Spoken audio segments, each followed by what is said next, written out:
My sister Violet has always been Daddy's little princess. He praises her intelligence, beauty, and kindness. Mine were different. I was always clumsy, too emotional, and too opinionated. At 10, I begged for braces. Violet teased, "You're such a slob. They should put braces on your teeth." Dad chuckled, "You sure have a way with words, Violet." By the time I was 17, I'd gotten a part-time job at a grocery store and saved $15,000 for college. When Violet graduated high school, I gave my entire savings to my parents to help pay for her wedding. "We'll pay you back," Mum said, kissing my cheek. Of course. Except 4 years went by and I didn't graduate high school. I was working 2 jobs and barely scraping by. Yet when I asked about my money, Mum said, "Honey, it's all gone." "You wouldn't understand," Dad added, "it's water under the bridge." 3 years later, I was still paying for Violet's wedding. I couldn't afford a decent apartment, let alone college or a car. But the family conveniently forgot all those sacrifices whenever they needed something. "Just ask Naomi," Dad would say, and I would fork over whatever they wanted. But that changed when I met Robert. He made me question everything, especially my relationship with my family. That's when I started seeing a therapist. Slowly, I began valuing myself. But that didn't change my family's behavior. 5 years after my wedding, they called "She pay for everything," just like she did for my wedding. Violet's laugh too sharp, too loud cuts me open. That's what little sisters are for. My parents chuckle in agreement. Mum adds, "We've already told everyone about the combined celebration." Dad clears his throat. 5 years is a milestone. Her wedding shouldn't overshadow Violet's anniversary. The magazine falls from my hands. My blood roars in my ears. 5 years of therapy teaching me to value myself gone in an instant. I'm 10 again, watching Violet unwrap my birthday gifts while everyone applauds her for sharing. I'm 17, working 2 jobs after handing my parents my entire $15,000 college fund for Violet's wedding dress. I'm 22, smiling at her reception while my own dreams evaporated.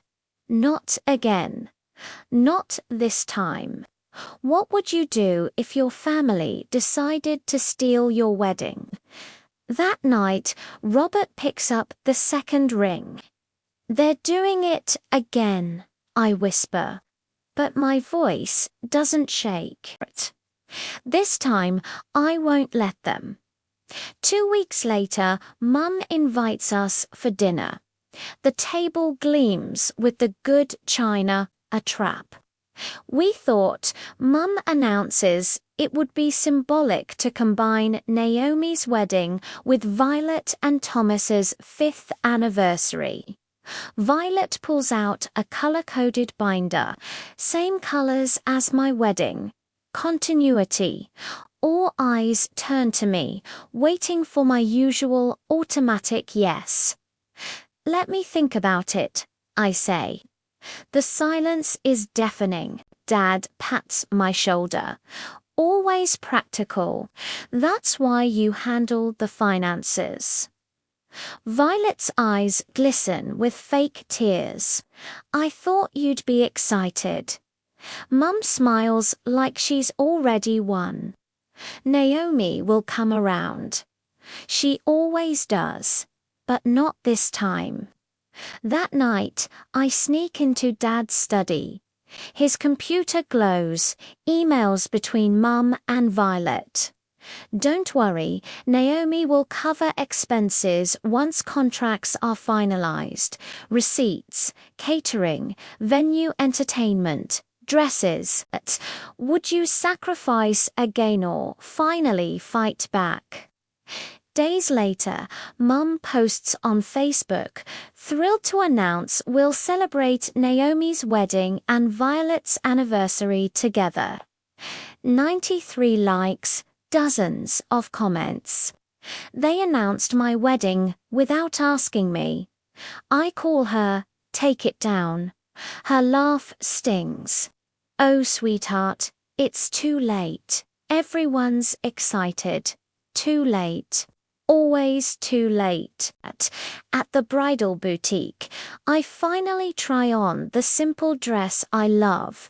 Violet and Mum sweep in uninvited. Violet circles me like a shark, glass in hand, then splash red champagne across the ivory fabric. She gasps, mock horror in her eyes. Oh no, I'm so clumsy. The boutique owner rushes to help, but the dress is ruined. Mum pats my arm. Don't worry, dear. We'll find something that complements Violet's anniversary gown. Something inside me steals. Never again. The next afternoon at Rosewood Manor, the trap is sprung. Chandeliers glitter above us. 200 guests, Dad boasts. The venue manager slides a thick contract forward. If we could just get signatures today. Actually, I interrupt. Robert and I both sign contracts. That's non-negotiable. Confusion ripples across the table. Since when do you make decisions? Violet scoffs. I pull out a folder. Bank statements, screenshots, emails. Since I discovered you've been using my credit card. The real wedding happens a week later. While 200 guests wait at Rosewood Manor, Robert and I stand under an arbor by the lake. 20 friends, wildflowers. Laughter. At 12:30, I text my family one last time, having a zipper emergency. Start without me. Then I turn off my phone.